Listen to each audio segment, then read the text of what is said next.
はい、今回はですね、非常に解説要望が多いビエナのですね、アンサンブルプロ6、これについて解説していきたいと思います。今回第1回目はですね、この製品の特徴、そして使用するメリットですね。あとはですね、基本概要や立ち上げ、このあたりをしっかりとお伝えして、DAO で使用する手前までの解説をいきたいと思います。まずですね、この製品、ミキシングホストアプリケーションと言われていまして、ちょっと特殊な仕様を持っています。簡単に言ってしまうと、DAO に代わってソフト申請の音源だったりとか、エフェクトを立ち上げて管理することができるというものになっています。そもそもこのようなことを行うメリット、まずはここを確認しておきましょう。ビエナアンサンブルプロに関しては、Mac ですと au、Logic ですね。そして Cubase なんかの VST の規格を読むことができます。Windows の場合は VST のみですね。これを読み込むことができます。で、このビエナアンサンブルプロ自体はですね、プロツールスだったりとか Logic、Cubase、様々なですね、規格に対応しています。で、このビエナを仲介することによって、プロツールスで au、VST が使えたりとか、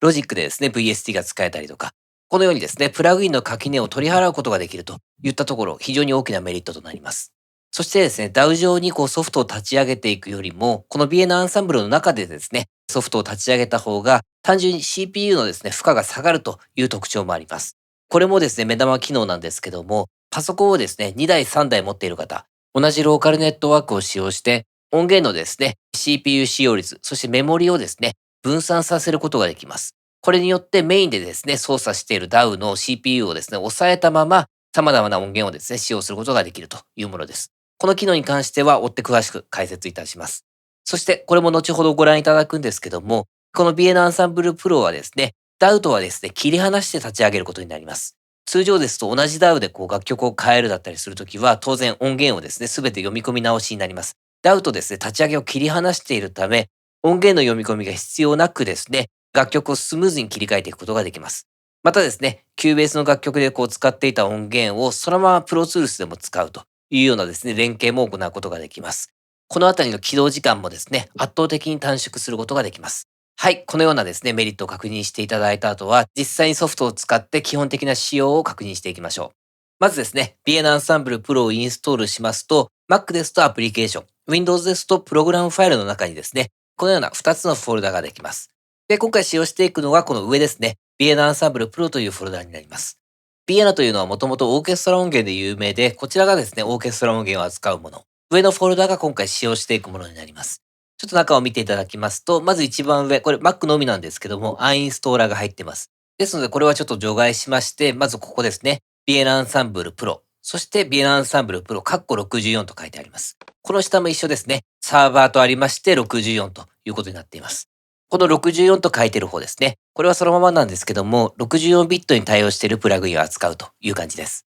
そしてこの何も書いていない方はですね、32ビットにしか対応していない古い VST、au を立ち上げたい場合のみに使用します。現在主流のプラグインはもうほとんどがですね、64ビットに対応していますので、基本的にはですね、この64の方を使用していく形です。で、ここで1点補足なんですけども、ビエナアンサンブルプロサーバーのこちら何も書いていない32ビットを読み込む方なんですけども、こちらはですね、64ビットの DAW で立ち上げることができます。よってですね、64ビットの DAW の中でもこのビエナを使えば32ビットのプラグインが起動できるということになります。今回はこちら64ビットで進めていきます。DAW とですね、連携させてソフトを立ち上げていくのはこちら下のですね、プロサーバーという方になります。ですので、こう、紛らわしいという方はですね、ショートカットを作って、こう、デスクトップに置いたりとかですかね、間違いなくですね、すぐにアクセスできるようにしておくと便利かと思います。では実際にこれを使っていくんですけども、ここで一つ大切な決まりがあります。DAW と連携させる場合はですね、DAW を立ち上げる前に必ずこちら BN アンサンブルプロサーバーを立ち上げると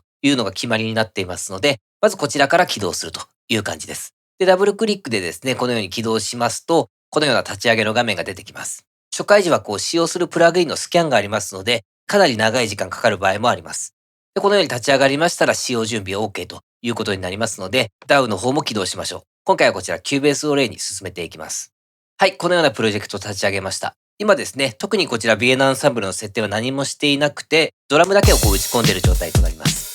これを使って BN アンサンブル連携していきたいと思います。で、先ほど僕がこう DAW と切り離して立ち上げると伝えましたけども、これがですね、そういうことで、こちら BN アンサンブルプロですね。と、こちら Cubase、別々のソフトとして立ち上がっているということになります。はい、ここまでがですね、イントロダクションとして BN アンサンブルプロ6の解説となります。次回はですね、実際製品の中に音源を立ち上げて、連携の方をお見せしたいと思います。といった形で今回の解説はこれで終わります。ご視聴いただきありがとうございました。